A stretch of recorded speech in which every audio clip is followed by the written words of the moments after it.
नमस्कार, आप देख रहे हैं इंडिया टीवी। आपके साथ मैं हूं मीनाक्षी जोशी। आज का दिन बहुत महत्वपूर्ण है। अयोध्या में राम मंदिर का फैसला तो देश की सर्वोच्च अदालत ने कर दिया, लेकिन जिस ढांचे की जगह मंदिर बन रहा है उसे तोड़ने के केस में आज सबसे बड़ा फैसला आने वाला है। लखनऊ की सीबीआई कोर्ट 28 साल पुराने बाबरी केस में आज अपना फैसला सुनाएगी। इस केस में लाल कृष्ण आडवाणी, मुरली मनोहर जोशी, उमा भारती, कल्याण सिंह, नृत्य गोपाल दास, चंपत राय, साक्षी महाराज, साध्वी रितंबरा और आचार्य धर्मेंद्र देव समेत 49 आरोपी हैं। इनमें से 17 लोगों की मृत्यु हो चुकी है। यानी आज कोर्ट 32 आरोपियों पर फैसला सुनाएगा।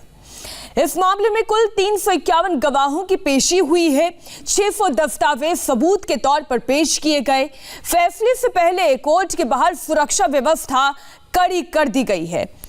इस वक्त की बड़ी खबर, ये 5 तस्वीरें आपके सामने। 28 साल के बाद बाबरी मस्जिद विध्वंस केस में आज जजमेंट डे है। आज फैसले की घड़ी है। नजरें टिकी हुई हैं वीएचपी, संघ परिवार, बजरंग दल, इन सब के जो बड़े बड़े नेताओं के नाम इस केस में शामिल हैं। उनका भाग्य क्या होगा, उन पर क्या फैसला आएगा। आडवाणी, मुरली मनोहर जोशी, साध्वी रितंबरा, विनय कटियार, महंत नृत्य गोपाल दास, साक्षी महाराज, उमा भारती, कल्याण सिंह, इन तमाम लोगों पर आज फैसला आने वाला है। इस वक्त की बड़ी खबर, बाबरी पर आज फैसले की घड़ी है। क्या ये दोषी ठहराए जाएंगे, क्या आरोपों से बरी होंगे, सबकी नजरें इस बात पर टिकी हुई हैं और इसलिए कोर्ट परिसर के बाहर भी सुरक्षा व्यवस्था को कड़ी कर दी गई है।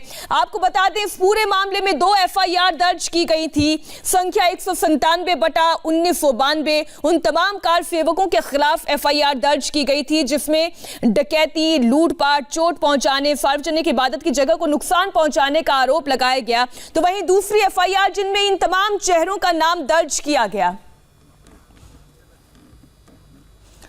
इस वक्त लखनऊ से हमारे सहयोगी पवन नारा जुड़े हुए हैं और विजय लक्ष्मी मुरली मनोहर जोशी के घर के बाहर से हमारे साथ जुड़ी हुई हैं। हम एक एक करके दोनों से चर्चा करते हैं। सबसे पहले पवन, आज महत्वपूर्ण दिन है, फैसले की घड़ी है, जजमेंट डे है।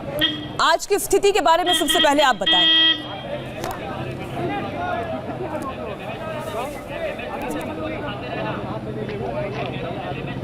पवन, क्या आप मुझे सुन पा रहे हैं? मैं विजय लक्ष्मी का रुख कर लेती हूँ। विजय लक्ष्मी, मुरली मनोहर जोशी के घर के बाहर से आप जुड़ी हुई हैं। कितनी संभावना है कि मुरली मनोहर जोशी आज इस पूरे मामले में कोर्ट के समक्ष प्रस्तुत हों? बचाव पक्ष का वकील हूँ। आप क्या कहेंगे सर, आज तो सजा का दिन है, सजा हो सकती है, क्या क्या रास्ते आगे हैं? नहीं, जो सीबीआई ने 294 विटनेसेस यहाँ प्रोड्यूस किए हैं और 57 वहाँ पर 351 गवाहों के जो गवाही है उसके आधार पर मैं कह सकता हूँ कि सीबीआई अपने चार्जेज को प्रूव करने में असफल रही है और मुकदमा छूटेगा। सभी अभियुक्तगण बाइज्जत बरी। पवन नारा हमारे साथ लखनऊ से जुड़े हुए हैं। पवन, आज का दिन, जैसे कि मैंने पहले भी कहा, जजमेंट डे है। आज फाइनल फैसला है। आज की स्थिति के बारे में सबसे पहले बताएं कि आज खुद लखनऊ जहां पर आप मौजूद हैं उस शहर के लिए भी ये कितना महत्वपूर्ण है। देखिए, कुल 14 आरोपी फिलहाल कोर्ट परिसर में पहुंच। जी मीनाक्षी, आपको बता दें जजमेंट का वक्त है 11 बजे के आसपास जजमेंट आने की उम्मीद है। जजमेंट को सुनने के लिए यहां लोगों के पहुंचने का सिलसिला शुरू हो चुके हैं। चंपत राय यहां पहुंच चुके हैं, अग्रवाल बंधु यहां पर पहुंच चुके हैं, साक्षी महाराज अभी यहां पहुंचे थे।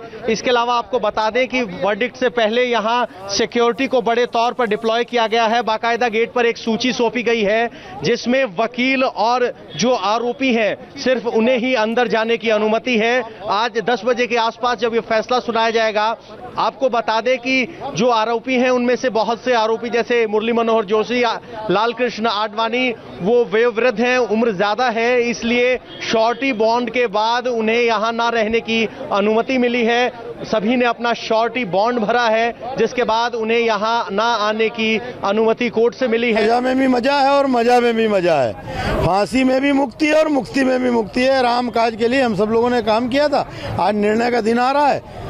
मुकदमा पूर्णतया राजनीति प्रेरित है, अपने वैचारिक विरोधियों को समाप्त करने के लिए किया है और इसलिए न्यायालय सारे तथ्यों को देखकर निर्णय करेगा। जो भी होगा सब स्वीकार है। क्या भूमिका थी जब ये बाबरी अब ये सब न्यायालय को तय करने दीजिए, लौट के बताएंगे क्या क्या भूमिका थी, सब स्पष्ट हो जाएगा। आगे रास्ता क्या होगा सर? अगर सजा होती तो आगे क्या रास्ता है? देखा जाएगा। ठीक है, थैंक यू। आपने सुना, फांसी में भी मुक्ति है। राम नाम के काज पर जो भी फैसला आएगा सहर्ष स्वीकार है, लेकिन साथ ही साथ ये भी कहा कि राजनीति से प्रेरित है। पवन, मैं एक बार फिर से आपका रुख कर रही हूं, आप अपना जवाब पूरा करें। इलाहाबाद हाईकोर्ट ने इस फैसले को रद्द कर आप एक बार सवाल दोहराएंगे? मीनाक्षी, मैं आपका आपने सवाल कहा नहीं कि सुन मुरली पाया। मनोहर जोशी यहाँ पर नहीं आ पाएंगे, लाल कृष्ण आडवाणी यहाँ पर नहीं आ पाएंगे। इसके अलावा अगर हम बात करें साध्वी रितंबरा की, उमा भारती की और इसके अलावा जो और लोगों के नाम इसमें शामिल है, किन किन के आने की संभावना नजर आती है आपको? जी, आपको बता दें साध्वी रितंबरा यहां पहुंच चुकी हैं। उमा भारती के आने की संभावना इसलिए नहीं है क्योंकि वो कोरोना पॉजिटिव हैं।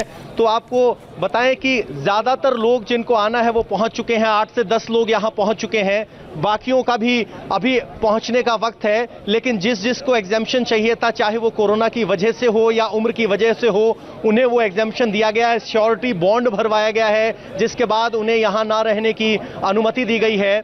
आपको बता दें कि बहुत से आरोपी ऐसे हैं जो कोरोना से पीड़ित हैं या कोरोना से रिकवर होकर वापस आए हैं, इसलिए उनका यहां कोर्ट में आना संभव नहीं था, इसीलिए ये प्रावधान किया गया है। एक बार हम फिर से विजय लक्ष्मी का रुख कर लेते हैं। विजय लक्ष्मी, इस वक्त आप मुरली मनोहर जोशी के घर के बाहर से जुड़ी हुई हैं। क्या मुरली मनोहर जोशी के समर्थक भी वहां पर मौजूद हैं? आपको अंदर से क्या खबर मिल रही है? मुरली मनोहर जोशी तो कोर्ट में प्रस्तुत नहीं होंगे, उनके लिए आज का दिन उनके सहयोगियों के मुताबिक कितना महत्वपूर्ण होने वाला है या कितना मुश्किल भरा होने वाला है? देखिए मीनाक्षी, मुरली मनोहर जोशी के घर के बाहर, हम जो दिल्ली में उनका आवास है उसके बाहर हम खड़े हुए हैं। 6 रायसीना मार्ग पर उनका आवास है दिल्ली में। हालांकि कोई समर्थक हमें सुबह से नहीं दिखे, काफी देर से हम यहाँ खड़े हुए हैं। मुरली मनोहर जोशी अपने घर में अंदर हैं। 3 लोग हैं, जिस तरह से 32 लोग हैं इस पूरे मुकदमे में जो एक्यूज्ड हैं, उसमें से 3 लोगों ने जो है वो एग्जेम्पशन मांगा है कि उनको कोरोना के चलते या हेल्थ ग्राउंड्स पे कि वो वहाँ कोर्ट में, वहाँ अदालत में आज पेश ना हो। उसमें से एक मुरली मनोहर जोशी हैं, LK आडवाणी है और उमा भारती हैं। इन 3 लोगों ने एग्जेम्पशन मांगा है कि इनको आज अदालत में ये वहां ना रहे, तो और वो उनको मिल भी गया। एक श्योरिटी बॉन्ड, जैसा पवन हमें बता रहे थे, वो भरवाया गया है। तो ये 3 लोग जो हैं ये आज अदालत में नहीं पहुंचेंगे। बहरहाल किस तरह का फैसला CBI की स्पेशल कोर्ट से आता है, उस पर पूरे देश की निगाहें हैं। इतना पुराना मुकदमा है, बाबरी मस्जिद का जो ढांचा गिराया गया था उसके बाद से ये मुकदमा चल रहा है। हालांकि जो तमाम लोग हैं इस पूरे मसले में जो आरोपी हैं वो लगातार यही कहते आ रहे हैं कि ये राजनीति से प्रेरित था। लेकिन देखना होगा कि आज जो है कोर्ट का क्या फैसला इस मसले पर आता है और उसके बाद ही स्थिति जो है वो साफ हो पाएगी। फिलहाल जहां तक मुरली मनोहर जोशी जी की बात है, वो अपने घर पर दिल्ली में अपने आवास पर है। फिलहाल कोई समर्थक यहाँ पर, मीनाक्षी जैसा आप पूछ रही थी, नहीं नजर आ रहा है। पवन, भले ही जो आरोपी हैं वो ये कहें कि ये राजनीति से प्रेरित पूरा मामला है, लेकिन लिब्राहन आयोग ने जो अपनी रिपोर्ट सार्वजनिक की थी उसमें साफ साफ ये कहा गया कि बहुत गहरी साजिश के तहत इस बाबरी मस्जिद का विध्वंस किया गया। जी बिल्कुल, इस तरह लिब्राहन आयोग ने रिपोर्ट जरूर दी थी, लेकिन फिलहाल जो वकील अंदर जा रहे हैं उनकी दलील ये है कि ये जो मामला है पूरा वो राजनीतिक दबाव के तहत दर्ज किया गया था।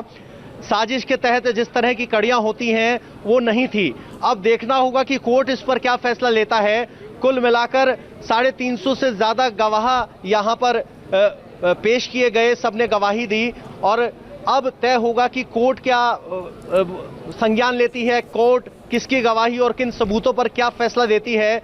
सबकी निगाहें इस बात पर है। लेकिन दूसरी तरफ से पक्ष की दलील ये थी कि भाई इतना बड़ा ढांचा बगैर किसी साजिश के, तैयारी के नहीं गिर सकता, तो कौन कौन से साक्ष्य CBI कोर्ट में पेश किए गए उन पर तय होगा कि क्या ये सचमुच साजिशन था या जिस तरह से बचाव पक्ष की दलील है कि सफूर्त कार्रवाई थी, भीड़ बहुत ज्यादा थी और उन्होंने इस तरह के काम को अंजाम दिया। तो क्या CBI की स्पेशल कोर्ट वो कड़ियां जोड़ पाने में कामयाब रही है? कॉन्स्पिरेसी के लिए सीक्वेंस ऑफ इवेंट्स होती है कि कहां मुलाकात हुई, क्या जुटाया गया, क्या किस तरह से ढांचा गिराया गया और कौन इसकी अगुवाई कर रहा था। लेकिन आपको बता दें कि लाखों अज्ञात कार सेवकों के खिलाफ भी एक एफआईआर दर्ज हुई थी, जिसको बाद में ट्रांसफॉर्म करते हुए एक स्पेशल कंबाइंड एफआईआर दर्ज की गई।